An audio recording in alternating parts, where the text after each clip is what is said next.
존경하는 농업인 여러분, 반갑습니다. 영광군수 김준성입니다. 매년 한자리에 모여 실시했던 새해 농업인 실용교육을 올해는 코로나로 인해 유튜브 동영상을 통해 비대면 교육으로 실시하게 되었습니다. 지난해 1월부터 시작된 코로나19로 많은 국민들이 힘든 시기를 보내고 있고, 이 자리에 계신 농업인 여러분들 또한 어느 때보다 힘든 상황일 것이라 생각됩니다. 농업인 여러분, 이번 교육은 고품질 농산물 재배 기술과 농기계 안전 교육, 농업인 맞춤형 군정 시책과 농정 시책 안내 등 여러분들께 꼭 필요한 내용을 담아 금년 한 해 농사를 잘 짓기 위한 교육인 만큼 적극적인 참여 부탁드립니다. 올 한 해 코로나를 극복하고 풍년 농사를 기원드리며 모든 가정에 축복과 행운이 함께 하실 바랍니다. 감사합니다.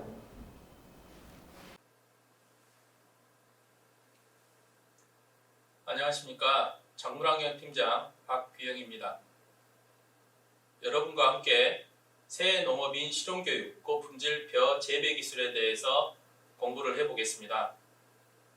매년 저희가 새해 농업인 실용교육을 추진하고 있습니다. 그러나 올해는 잘 아시다시피 코로나19로 인해 대면 교육이 힘든 관계로 이렇게 화면으로 여러분과 함께 교육을 추진하게 됐습니다. 그럼 본격적으로 벼 재배 기술 교육에 대해서 알아보겠습니다. 먼저 기상과 벼농사, 벼 품종 선택, 고품질 벼 재배 기술, 병해충 관리 순으로 공부를 해보도록 하겠습니다. 먼저 작년 기상과 벼농사입니다. 작년에는 강수량이 약 1769mm로 전년에 비해서 약 600mm, 평년보다 580mm가 많이 왔습니다. 특히 3개의 태풍이 연달아서 발생을 해서 우리 지역에 영향을 주었습니다. 또한 2차례 집중호우로 침수가 되는 피해를 입기도 했습니다. 상당히 어려운 시기 한 해였습니다.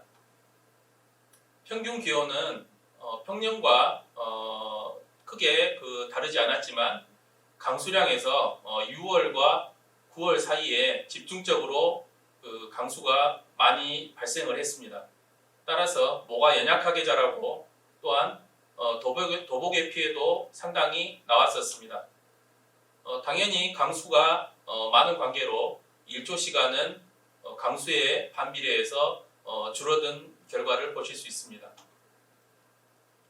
전체적으로 작년 벼농사에 대해서 평가를 해보겠습니다. 전반기에는 이양 직후에 7일 이상 고온으로 분월 생육이 더뎠습니다. 특히 친환경 재배단지에서 저온성 해충인 벼 물 바구미 유충 피해로 유효 분월 확보가 미흡했습니다. 중반기에는 앞서 말씀드렸듯이 강우일수가 54일이나 돼서 일조가 부족해서 벼가 연약하게 도장에서 자랐습니다. 또한 8월, 9월 바비, 마이사, 카이선 등 태풍이 발생해서 도복과 불임잎이 많이 발생하는 피해를 입었습니다. 후반기에는 오히려 벼 둥숙기에 가뭄이 발생해서 둥숙률이 저하되는 그런 상황을 맞기도 했습니다. 수량은 전년 대비 약 8%가 감소한 434kg가 평균적으로 잡혔습니다. 그에 따라서 공공비축 및 수매 가격이 전년 대비 9,390원 정도 비싼 가격에 판매가 되는 그런 현황이 있었습니다. 다음은 고품질 벼 품종 선택에 관해 공부해 보도록 하겠습니다. 올해 공공비축 및 매입 품종은 신동진과 새청무입니다. 그리고 RPC 매입 품종은 신동진, 새청무, 상광, 조명 1호가 되겠습니다. 다음은 품종에 대해서 품종 특징에 대해서 알아보도록 하겠습니다. 우리 군 주요 품종은 표에 보시는 바와 같습니다. 먼저 신동진입니다. 신동진은 여러분들이 가장 많이 재배하고 그리고 가장 많이 접한 품종이 되겠습니다. 먼저 출수기는 8월 14일로 중만센종이 되겠습니다. 특히 신동진 같은 경우는 현미 천립중이 27.7g으로 다른 품종에 비해 상당히 무거운 품종입니다. 따라서 질소를 과용할 경우 도복의 우려가 있고, 또한 중간 납수를 철저히 해서 뿌리를 튼튼하게 해야지만이 도복에 강하게 키울 수 있을 것으로 생각이 됩니다. 다음은 새청무입니다. 새청무는 전라남도 농업기술원에서 육성한 품종입니다. 출수기는 8월 15일로 중만생종이 되겠습니다. 밥맛이 우수한 걸로 알려져 있는 품종입니다. 주요 특성을 살펴보면 새청무는 수수형 품종입니다. 따라서 분월이 많이 하기 때문에 비료를 많이 사용하면 분고병이 발생할 수가 있습니다. 또한 도정률이 매우 높은 것이 특징으로 잡혀 있습니다. 따라서 이 품종은 일모작에 적합한 품종이 되겠습니다. 이모작으로 재배할 때는 청미가 발생할 확률이 높으니까 각별히 유념을 해주시기 바랍니다. 예, 화면에서 보시는 것과 같이 질소를 많이 시용을 했을 경우에 잎도열병도 발생을 하고, 특히 사질 토양이나 간적지 질소 과다 시용 토양에서는 전문잎병이 많이 발생을 하고 있습니다. 잎도열병과 함께 동시에 방제를 해주시는 것이 좋겠습니다. 다음은 조명 1호 품종입니다. 이 품종 또한 전남 농업기술원에서 육성한 품종이 되겠습니다. 출수기는 7월 24일경으로 조생종입니다. 이 조명 1호 같은 경우는 조기에 미리 수확을 해서 도시 소비자들에게 햅쌀로 판매를 하기 위해서 많이 재배를 하고 있는 품종이 되겠습니다. 다음은 상강벼입니다. 상강벼는 8월 17일이 출수기고 중만생종이 되겠습니다. 이 벼는 최고 품질 벼로서 단백질 함량이 6% 이하입니다. 그러나 이 품종 또한 질소를 많이 시용할 경우 도복에 우려가 있고 병해충 발생이 잘 될 수가 있습니다. 따라서 반드시 질소질 비료를 정량 시용해 주시기를 부탁드리겠습니다. 또한 저온하고 냉수 관계 시에 출수 지연에 우려가 있으므로 반드시 냉수 용출답 재배는 지양해 주시기 바랍니다. 다음은 찰벼 계통을 알아보겠습니다. 먼저 동진찰입니다. 동진찰 같은 경우는 출수기가 8월 13일로 중만생종이 되겠습니다. 특히 이 찰벼 계통의 벼를 품종을 재배를 할 때 가장 주의를 해야 되는 것이 해충의 피해를 예방하고 방지하는 것입니다. 특히 후기에 나오겠습니다만은 먹노린재라는 해충이 상당히 찰벼 계통에 피해를 많이 주고 있습니다. 예, 해충의 방제를 철저히 해주셔야 될 것 같습니다. 다음은 백옥찰벼입니다. 백옥찰벼는 출수기가 8월 20일경으로 중만생종에 해당이 되겠습니다. 이 품종은 색택이 아주 우수해서 농가들이 상당히 최근에 선호하는 품종이 되겠습니다. 예, 다음은 고품질 벼 재배 기술에 대해서 알아보도록 하겠습니다. 먼저 소금물 가리기입니다.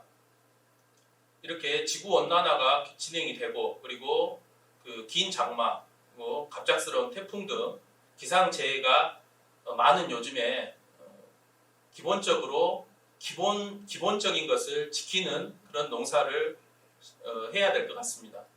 특히 이 소금물 가리기는 무거운 종자를 골라서 튼실한 종자로 육묘를 하기 위한 첫 번째 단계가 되겠습니다. 소금물은 겹실을 깨끗한 물로 씻은 후에 소금물 가리기를 한 뒤 깨끗한 물로 씻어서 그늘에 살짝 말려서 소독을 바로 들어가면 되겠습니다. 소금의 양은 매벼의 경우 물 20리터당 4.2kg, 찰류의 경우 물 20리터당 3kg를 기준으로 그 소금물을 그 농도를 맞추면 되겠습니다.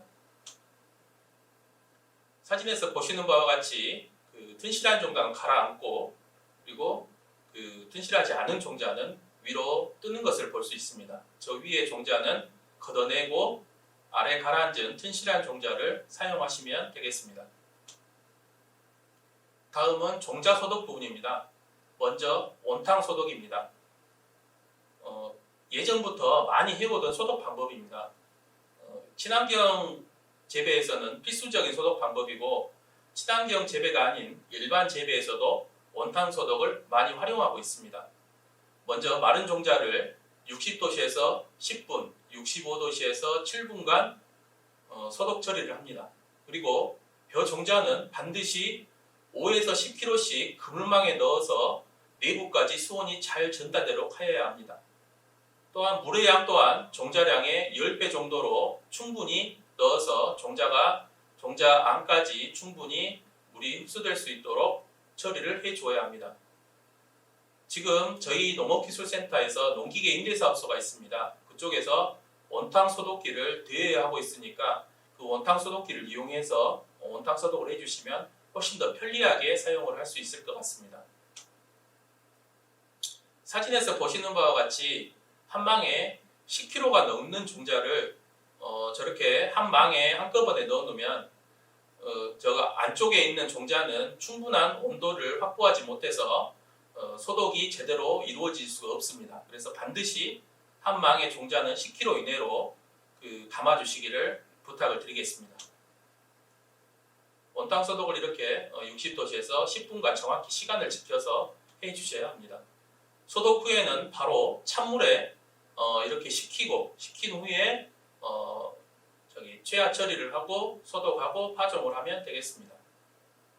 다음은 두 번째 원탕 소독과 유기농자재인 석회암을 체계 처리하는 방법입니다.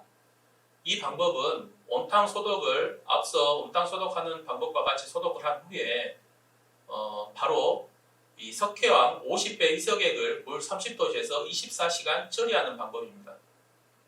이 방법을 하면 벼 키다리병 발병률이 현저하게 줄일 수가 있습니다. 그러나 주의사항이 있습니다. 석회암 사용 자재, 특히 용기나 원탕 소독기 등을 일반 소독용과 병행해서 사용하지 말으셔야 됩니다. 자칫 잘못하면 약해가 발생할 수 있기 때문입니다. 석회암 체계 처리의 소독 순서입니다. 먼저 원탕 소독을 한 후 찬물에 30분간 담가서 열기를 뺍니다. 그리고 나서 석회 유황을 50배액을 30도씨에 24시간 침지 처리합니다. 침지 처리 후 세척하고 체화를 시켜서 파종하는 순서가 되겠습니다. 보시는 제품이 시중에 나와 있는 석회황 제품이 되겠습니다. 다음은 약재 소독입니다. 현재 지금 많은 약재들이 나와 있습니다만 최근 들어서 벼 키다리병에 대한 소독 약재 저항성들이 계속해서 꾸준히 증가하고 있습니다. 따라서 저희가 제시한 5개 방법 중에 최소 2년 주기로 약재를 바꿔서 사용해 주실 것을 권해드립니다. 먼저 플루디옥소닐 프로클로라츠 혼합 소독입니다. 시중에 나와 있는 소독약재 소독약명은 아리스위퍼, 사파이어, 스포탁이 되겠습니다. 화면에서 보시는 바와 같이 희석해서 30도씨에서 48시간 침지 소독을 해야 됩니다. 특히 이 소독 방법을 하시면 헹구지 말고 바로 체화를 해서 파종을 하시면 되겠습니다. 그리고 두 번째 방법은 데프코나졸과 프로클로라츠를 혼합 처리하는 방법입니다. 균마니 골드, 호리큐어 또는 시크릿하고 스포탁을 혼합 처리하는 방법이 되겠습니다. 이 처리 후에는 물로 2, 3회 정도 씻은 후에 체화 후 파종을 시키면 되겠습니다. 세 번째는 잎코나졸 처리입니다. 키멜이는 키멘이라는 약품이고요. 이 약품 처리 또한 약품 48시간 침지 후에 물로 2, 3회 정도 씻은 후에 파종을 하시면 되겠습니다. 다음 네 번째, 티오파네이트 메틸과 티리폴루미졸이 혼합 처리가 되겠습니다. 동방아무로 구타인과 모도우리가 되겠습니다. 이 약재 또한 48시간 침지 소독을 하고요. 침지 소독 후에는 종자를 헹구지 않고 바로 최하 처리해서 파종하는 그런 방식이 되겠습니다. 예, 마지막으로 헥사코나졸과 프로클로라츠의 혼합 처리입니다. 균만이라는 약재고요. 이 약재도 48시간 침지 종자 소독을 하고 침지 후에 맑은 물로 2, 3회 씻어서 최하 처리 후 파종하시면 되겠습니다. 예, 종자 소독이 끝났으면 싹 틔우기를 실시를 합니다. 여러분도 잘 아시겠지만 건전한 육묘를 위해서는 반드시 1에서 2mm의 싹을 틔운 후에 파종을 해야 됩니다. 그래야지만 고른 그 발화율을 보이고 고르게 모를 키울 수가 있습니다. 너무 길게 싹을 틔워서 파종을 하면 파종하는 과정에서 뿌리가 잘리거나 그런 피해를 입을 수 있기 때문에 반드시 1에서 2mm 싹을 틔운 후에 파종을 해주실 것을 권해드립니다. 다음은 육묘 방법별 파종량에 대해서 알아보겠습니다. 저희가 한 130g, 상자당 130g의 기준을 가지고 파종을 한다 생각하시고 파종을 하시면 되겠습니다. 특히 이 파종량은 가장 중요한 그 내용이 되겠습니다. 파종량이 많아지면 이항 후에 한 포기당 주수가 많아지고 또한 포기 내 경쟁이 심해지게 돼서 생육이 불균하게 되고 또 병해충도 많이 발생을 하게 됩니다. 따라서 반드시 파종량을 준수해 주시길 바랍니다. 사진에서 보시는 바와 같이 130g을 파종을 했을 때 밑에 상토가 보일 정도로 이렇게 파종을 해줘야 됩니다. 농가 수준에서는 200에서 많게는 250g까지 파종을 합니다. 그렇게 되면 종자가 겹쳐서 파종을 하게 되고 이런 겹쳐서 파종을 하게 된 종자는 튼실하게 육묘를 할 수가 없게 됩니다. 그래서 반드시 파종량을 준수해 주시길 바랍니다. 앞서도 말씀드렸지만 이 파종량을 준수해야 되는 이유는 한마디로 건전한 묘를 육성하기 위한 겁니다. 그리고 파종량이 많아지면 주당 번수가 많아서 미질의 악화의 주 원인이 될 수 있습니다. 또한 밀파는 모를 연약하게 하는 주 원인입니다. 따라서 반드시 정량을 파종해 주시기를 바랍니다. 사진에서 보시는 바와 같이 한 주당 분월이 상당히 많이 되는 모습을 볼 수 있습니다. 따라서 파종량이 많다고 해서 분월을 많이 이렇게 얻을 수 있는 것이 아닙니다. 따라서 파종량을 정확히 준수를 해주시고 또한 이렇게 적정 파종량이 들어가면 보시는 바와 같이 모가 튼튼하고 굵게 아주 잘 자라는 모습을 볼 수가 있습니다. 다음은 모 육묘 시에 발생되는 문제점에 대해서 알아보도록 하겠습니다. 먼저 모잘록병입니다. 모잘록병은 모읍반의 pH가 6 이상이거나 또는 4 이하일 때 발생을 합니다. 또한 갑작스러운 저온과 가석 상태가 유지됐을 때 발생을 합니다. 따라서 시판되는 목판 흙은 대부분 pH가 조정이 되어 있습니다만은 목판 흙 pH를 4.5에서 5.5로 5.5가 유지되도록 관리하는 것이 중요하고 또한 정량을 파종하고 저온으로 관리하는 것이 무엇보다 중요하다고 할 게 있습니다. 사진에서 보시는 바와 같이 뿌리가 갈변해서 죽어가고 있는 모습입니다. 또한 하얗게 곰팡이가 피어오르는 모습을 볼 수 있습니다. 다음은 들뜬모입니다.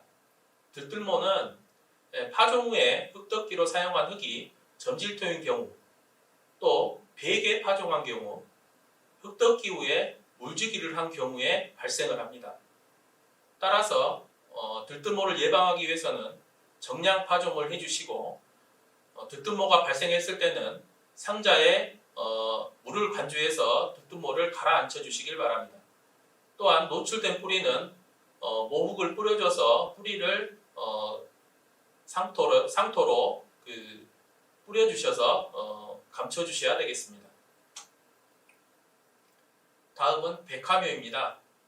백화묘는 출수 직후에 녹화기에 강한 광선, 저온하에 두었을 때 발생을 하게 됩니다. 따라서 출수 직후에는 감강을 직접 쐬지 않도록 관리를 하고 온도가 20도씨 이하가 되지 않도록 관리를 하는 것이 중요하겠습니다. 이렇게 백화묘가 발생한 모습입니다. 이 백화묘는 그 감강을 쐬서 엽록소가 형성되지 않고 백색체로 되는 경우에 이렇게 발생을 하게 됩니다. 다음은 모육묘시 주의사항이 되겠습니다. 여러분들이 최야하고 상자 쌓기 후에 모육묘를 하기 위해서 부직포로 덮어놓고 그 보온을 하고 육묘를 하게 됩니다. 이 부직포 덮어놓은 상태로 계속 계시지 마시고 한 번씩 부직포 안의 상태를 반드시 확인해 주시기 바랍니다. 그래서 혹시 부직포 안에서 뭐가 썩고 있거나 또한 뭐 잘록병이 생겼거나 이런 것들을 반드시 예찰을 하시고 적정한 조치를 취하셔야겠습니다. 다음은 모이양에 대해서 알아보겠습니다. 저희 지역 최적 이양 시기는 6월 1일부터 6월 8일 사이가 되겠습니다. 조기 이양이 항상 문제가 되고 있습니다. 조기 이양을 하게 되면 벼 물과부임 등 저온성 해충이 발생할 수가 있습니다. 또한 그 이양 후 생육 기간이 길어지기 때문에 경영비도 많이 들게 됩니다. 따라서 품종별 중만생종, 조생종 이렇게 나눠져 있습니다만은 품종별로 적정한 이양 시기를 잡아서 이양하는 것이 중요하다고 하겠습니다. 이 사진으로 보시는 그림은 조기 이양을 해서 저온 피해를 받은 모습입니다. 이거는 그 4월경에 이양을 한 논인데요. 서리 피해를 받아서 저온 피해를 받은 모습이 되겠습니다. 다음은 물관리입니다. 모는 전 생육 기간에 걸쳐서 물 속에서 자랍니다. 그래서 물관리가 상당히 중요합니다. 가장 물을 많이 요구하는 시기는 수인기가 되겠습니다. 물떼기는 중간 물떼기는 헛새끼를 방지하기 위한 중간 물떼기를 해야 되는데요. 여러분들이 저희 지역의 중간 물떼기 시기가 공교롭게도 장마기와 많이 겹칩니다. 그렇지만 최대한 중간 물떼기 시기를 지켜서 중간 물떼기를 해 주셔야겠습니다. 중간 물떼기 그 적정한 시기는 출수 전 30일에서 40일경이 됩니다.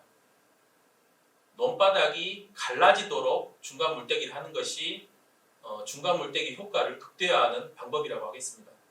또한 쌀 품질 향상을 위해서 마지막 완전 물떼기를 하는 시기를 잘 조정을 해야 됩니다. 너무 빨리 완전 물떼기를 하면 위질이 상당히 나빠집니다. 따라서 출수 후 35일경에 완전 물떼기를 하는 것이 좋은 미질 관리의 가장 큰 방법이 되겠습니다. 보시는 바와 같이 물떼는 시기별 쌀 품질과 수량에 관한 표가 나와 있습니다. 완전 미율과 청미, 미숙립의 발생률이 완전 미율 같은 경우는 출수 후 40일경이 가장 높고 청미나 미숙립 발생도 출수 후 40일경 물떼는 것이 가장 낮게 나오겠습니다. 따라서 고품질의 쌀을 생산하기 위해서는 출수 후 35일에서 40일경에 완전 물떼기 하는 것이 적정할 것으로 생각이 됩니다.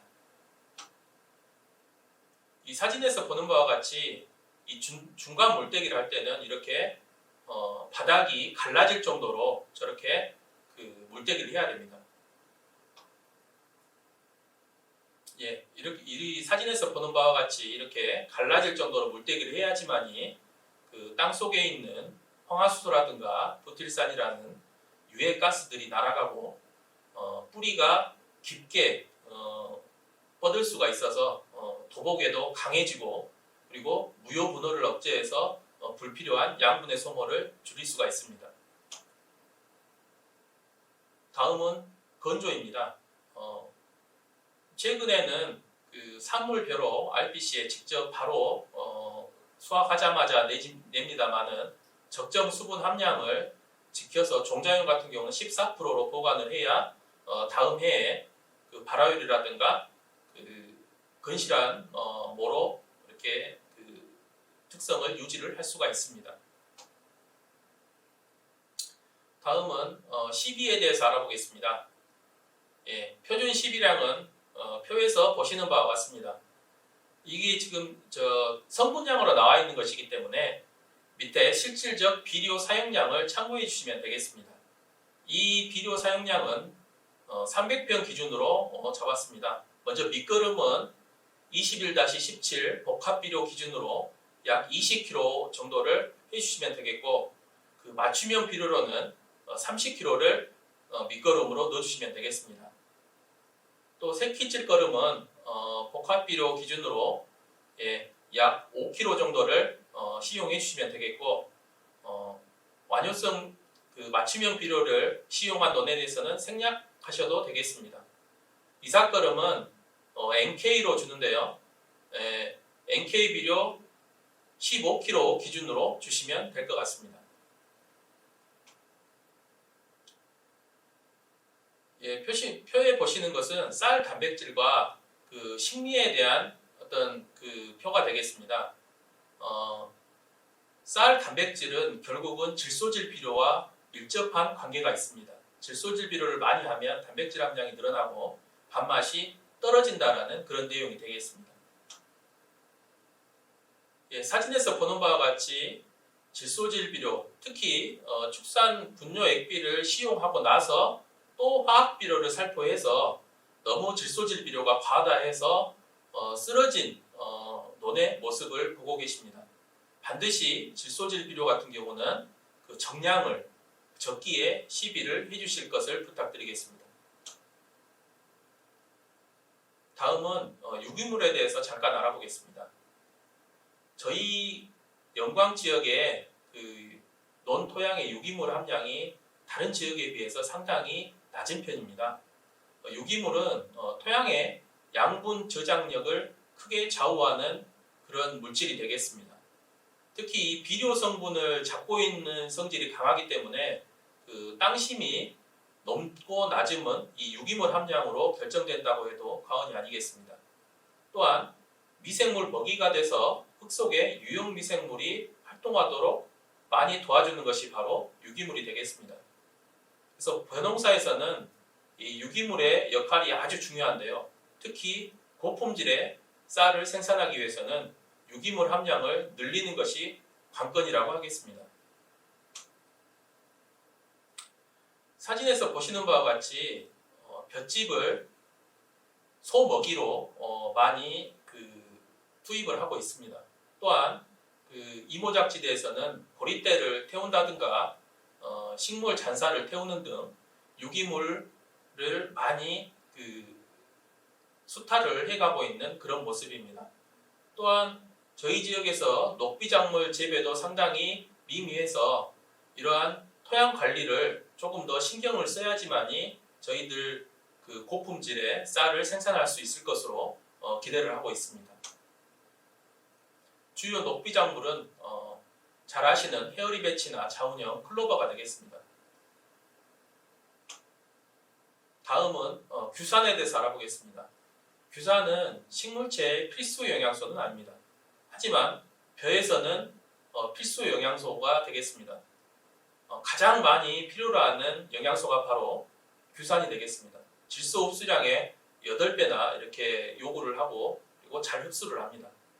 이 규산은 세포벽을 건강하게 해서 줄기가 단단해지고 쓰러지는 것을 예방해 줄 뿐만 아니라 도열병, 해충 등의 침입을 억제해서 병해충에도 아주 강한 그런 그 역할을 수행을 합니다. 또한 잎이 직립을 하게 해서 햇볕을 잘 받을 수 있게 합니다. 그래서 등숙률을 향상시키고 또한 체내의 단백질 함량을 낮춰줘서 미지를 좋게 합니다. 규산은 300평당 약 200에서 250kg로 기준으로 한 3년 주기로 주시면 충분하실 겁니다. 그러나 그 밑거름과 이제 밑거름 할 때 하기 2주 전에 빨리 주어야지만이 밑거름과의 그런 경합이 일어나지 않습니다. 그래서 이 시기는 지켜주시기 바랍니다. 이렇게 규산을 뿌렸을 때 벼잎이 직립해서 지엽이 아주 좋은 상태로 지금 직립해 있는 모습을 보실 수가 있습니다. 시중에 수용성 그 규산질 비료가 많이 나와 있습니다. 하지만 이 정확한 효과에 대한 정확한 데이터가 없어서 좀 조심스럽습니다만은 뿌리기 편하게 수용성 규산으로 나와 있는 제품들이 여러 가지가 있다는 것을 소개해 드립니다. 이거는 그 투척형 그 규산질 비료가 되겠습니다. 구연산이 함유되어 있어서 발포 형식으로 그 퍼져나가는 그 규산제가 되겠습니다. 다음은 잡초 방제에 대해서 알아보겠습니다.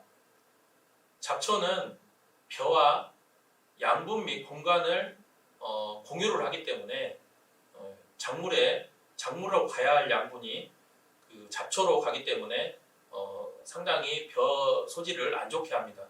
또한 이 잡초가 무성하게 되면 병해충의 서식지가 되기 때문에 병해충이 훨씬 더 많이 발생할 수 있는 환경이 됩니다. 따라서 반드시 이 잡초는 잡고 수량 감소와 미지를 저하하는 것을 막아야겠습니다. 먼저 왕우렁이를 활용한 잡초 방제가 되겠습니다. 왕우렁이는 친환경 재배뿐만 아니고 일반 재배에서도 많이 사용을 합니다. 특히 이 왕우렁이를 사용할 때는 반드시 치패를 사용해야 되는데요. 사용 시기는 이양 후에 5일 이내에 사용하시는 것이 좋겠습니다. 그런데 여러분들이 한 가지 주의해야 할 점이 있습니다. 이 왕우렁이는 생태계 위해성 종으로 1급으로 지정이 되어 있습니다. 따라서 예전에는 단순히 이 왕우렁이를 활용만 했습니다만은 지금은 왕우렁이를 관리까지 같이 해야 되는 의무가 있습니다. 왕우렁이 시기별 활용 관리 요령입니다. 첫 번째, 왕우렁이를 본다물에 유입되는 것을 차단하는 것입니다. 이것은 최근에 월동 왕우렁이가 상당히 본답 초기 피해를 주고 있기 때문에 이 용수로나 배수로에 차단망을 설치해서 월동 왕우렁이가 유입되는 것을 막아야겠습니다. 또한 왕우렁이를 투입하기 위해서는 썰어질 직후에서 이양 후에 6일 이내에 반드시 투입을 해야 되고 투입할 때는 왕우렁이를 우렁이 성패가 아닌 치패를 반드시 투입해야겠습니다. 또한 7, 8월 제초 후에는 왕우렁이를 반드시 수거를 해야 될 의무가 있습니다. 제가 앞에서 설명을 드렸는데요. 생태계 교란종으로 지정이 되어 있기 때문에 왕우렁이를 사용 후에는 반드시 중간 물대기 시에 물기를 내서 그쪽으로 모이게 한 후에 수거하는 것이 환경을 살리고 우리 생태계를 살리는 길이라고 하겠습니다. 이 사진은 왕우렁이에 의해서 피해가 발생한 논의 지금 상태를 보겠습니다. 이렇듯 월동 왕우렁이가 논 본답으로 유입돼서 지금 이양 후에 바로 그 연약한 모를 피해를 주고 있는 그런 모습입니다. 앞서도 말씀드렸습니다마는 왕우렁이 수거의 의무가 있기 때문에 반드시 왕우렁이는 사용 후 수거해 주시기 바라고, 또한 왕우렁이 그 피해를 예방하기 위해서는 월동 왕우렁이가 유입되는 것을 차단하고, 또한 왕우렁이 제초 효과를 높이기 위해서는 균일한 정지 작업이 필수라고 하겠습니다. 사진은 방제가 가능한 왕우렁이로 방제가 가능한 잡초의 종류를 나열한 것입니다. 대부분의 잡초들은 왕우렁이에 의해서 방제를 할 수가 있습니다. 다음은 화학 제초제 처리 시에 준수해야 될 사항을 알아보겠습니다. 먼저 토양 처리 제초제는 제초제의 특성상 반드시 균일한 정지 작업이 필요합니다. 이 토양 처리 제초제는 정지 작업이 되지 않고 논이 균일하지 않으면 물에 담수된 곳과 담수되지 않은 곳에서 그 제초 효과를 볼 수가 없습니다. 그래서 반드시 균일한 정지 작업을 해주시고, 또한 물을 적어도 수심 5cm 이상, 5일 이상 그 담수를 해야지만이 제대로 된 제초 효과를 보실 수가 있습니다. 그리고 경염 처리 제초제를 살포할 때는 반드시 잡초 잎에 접촉할 수 있도록 살포해 주시는 것이 중요하다고 하겠습니다. 사진에 보시는 것은 제초제 피해가 난 논을 보시고 계십니다. 이 제초제는 메소트리온 제가 들어가 있는 제초제입니다. 다정토나 하나처, 사토 등이 되겠는데요. 이 원인은 보통 이 통일계 품종이나 유생미 품종에서 이러한 제초제 피해가 나고 있습니다. 따라서 메소트리온 함유 제초제를 사용할 때는 이 통일계나 유생미 품종은 반드시 보시고 사용을 하시면 안 되겠습니다. 두 번째 제초제 피해 사진입니다. 이거는 벤조기 사이클론 함유 제초제 피해입니다. 저격수나 아리던저라나 이런 제초제가 되겠습니다. 이 제초제도 마찬가지로 통일계 품종이나 유생미, 찰벽계통에 약해가 쉽게 날 수가 있습니다. 따라서 통일계 품종이나 유생미, 찰벽 품종에는 이 약재가 함유된 제초제를 사용하시면 안 되겠습니다.